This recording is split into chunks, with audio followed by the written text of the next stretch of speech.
bersama Dita dari kelas A319 dengan nomor NIM 13519191047. Di sini saya akan menjelaskan materi mikrobiologi tentang bakteri. Bakteriologi adalah ilmu yang mempelajari kehidupan dan klasifikasi bakteri, struktur anatomi sel bakteri, cara kerja sel bakteri, interaksi antar sel bakteri, dan juga tanggapan bakteri terhadap perubahan pada lingkungan hidupnya. Bakteriologi dapat dikatakan juga sebagai biologi bakteri. Bakteri selain dapat menimbulkan suatu penyakit atau menimbulkan suatu efek yang tidak baik untuk manusia, bakteri juga dapat memberikan efek baik bagi manusia. Contohnya, dalam bidang pertanian dapat dijadikan pupuk, dalam bidang kesehatan bisa menghasilkan sesuatu yang bermanfaat, bisa dijadikan obat. Dalam bidang pangan bisa menjadi agen untuk fermentasi. Struktur dasar sel bakteri ada membran sel, sitoplasma, nukleus, DNA, ribosom, flagella. Membran sel bersifat semi-permeabel yang berfungsi untuk mengatur keluar masuknya zat ke dalam sel. Sitoplasma merupakan tempat berlangsungnya reaksi metabolik. Nukleus DNA untuk mengontrol sintesis protein dan pembawaan sifat. Flagella berfungsi untuk bergerak. Flagel melekat pada membran luar di dinding sel. Ribosom tersusun atas protein dan RNA sebagai tempat sintesis protein. Untuk mesosom terbentuk dari membran sel yang tidak membentuk lipatan. Organel ini berfungsi sebagai tempat pemisahan dua molekul DNA dan berperan juga dalam pembentukan dinding sel baru antara kedua sel anak tersebut. Pada kondisi tertentu, bakteri dapat membentuk endospora, misalnya bakteri Clostridium dan Bacillus. Endospora terjadi karena kondisi lingkungan yang tidak menguntungkan, misalnya kekurangan nutrisi dan air, suhu yang sangat panas atau sangat dingin, serta racun. Selanjutnya, untuk ukuran bakteri. Bakteri merupakan organisme mikroskopis rata-rata berdiameter 1,25 mikrometer. Bakteri yang terkecil ialah Dialister pneumoniasintes dengan panjang tubuh 0,15 sampai 0,30 mikrometer. Sedangkan bakteri terbesar adalah Spirillum voluntas, panjang tubuh 13 sampai 15 mikrometer. Ukuran bakteri adalah mikroskopis, yang artinya dapat dilihat dengan menggunakan mikroskop. Bentuk bakteri ada tiga. Yang pertama, bentuk bakteri basil atau batang. Yang kedua, bentuk bulat atau kokus. Dan yang ketiga, bentuk spiral. Bakteri bentuk batang dikenal sebagai basil, berasal dari kata bacillus yang berarti batang. Bentuk ini dapat dibedakan menjadi monobasil, diplobasil, streptobasil. Untuk bentuk bakteri kokus atau bulat dapat dibedakan menjadi monokokus, diplokokus, streptokokus, dan staphylococcus. Bakteri berbentuk spirilia ada tiga macam bakteri. Yang pertama spiral, yang kedua vibrio, yang ketiga spiroseta. Perkembangan bakteri dengan cara rekombinasi genetik dan membelah diri. Rekombinasi genetik adalah pemindahan secara langsung bahan genetik atau DNA di antara dua sel bakteri. Pembelahan diri secara biner atau langsung. Pada pembelahan diri ini, sel bakteri membelah menjadi dua sel anakan, di mana sifat sel anak yang dihasilkan sama dengan sifat sel induknya. Rekombinasi genetik adalah proses pertukaran elemen genetik yang dapat terjadi antara untaian DNA yang berlainan atau antara bagian-bagian gen yang terletak dalam satu untaian DNA. Macam-macam rekombinasi genetik pada bakteri.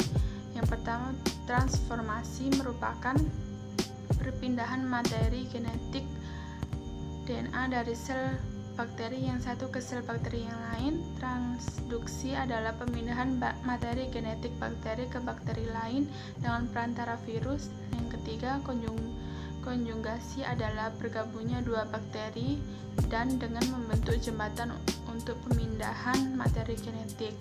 Pembelahan diri secara biner atau langsung. Pada pembelahan ini, sel bakteri membelah menjadi dua sel anakan, di mana sifat sel anak yang dihasilkan sama dengan sel induknya.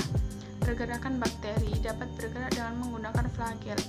Flagel merupakan bulu-bulu cambuk yang dimiliki oleh beberapa jenis bakteri dan letaknya berbeda-beda tergantung kepada spesiesnya. Berdasarkan letak dan jumlah flagella yang dimiliki, maka bakteri dibedakan menjadi pertama motrik, yang kedua lopotrik, dan yang ketiga amfitrik, dan yang keempat peritrik. Mekanisme bakteri dalam menimbulkan penyakit.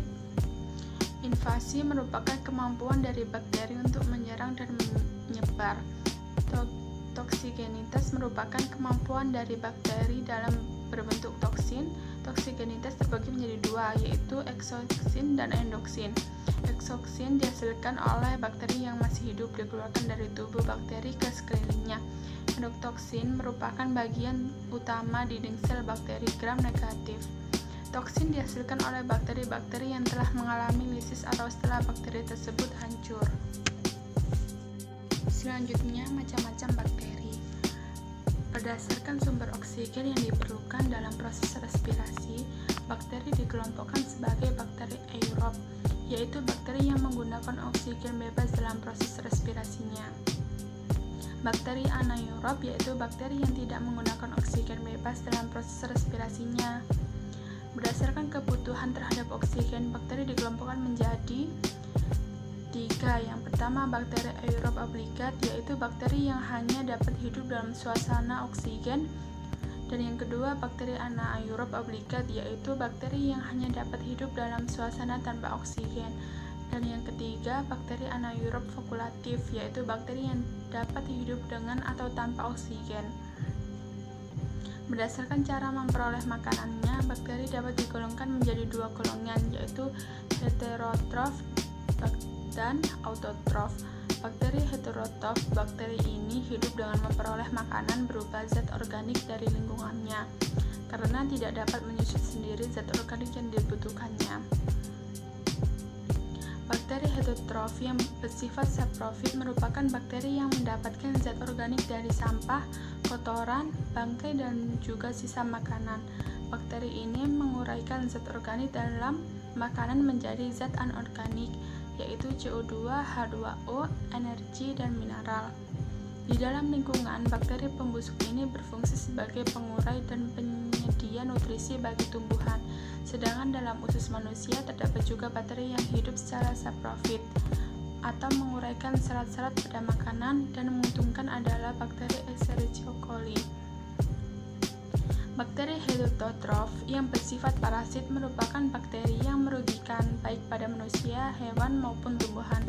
Bakteri ini menyebabkan sakit atau patogen. Beberapa contoh bakteri yang patogen diantaranya Vibrio coma, Treponema pallidum, Salmonella typhosa, Pasteurella pestis, dan sebagainya. Bakteri autotrof adalah bakteri yang dapat menyusun zat makanan sendiri dari zat anorganik yang ada. Dari sumber energi yang digunakan, bakteri autotrof dibagi menjadi dua golongan bakteri, yaitu fotoautotrof dan bakteri kemoautotrof.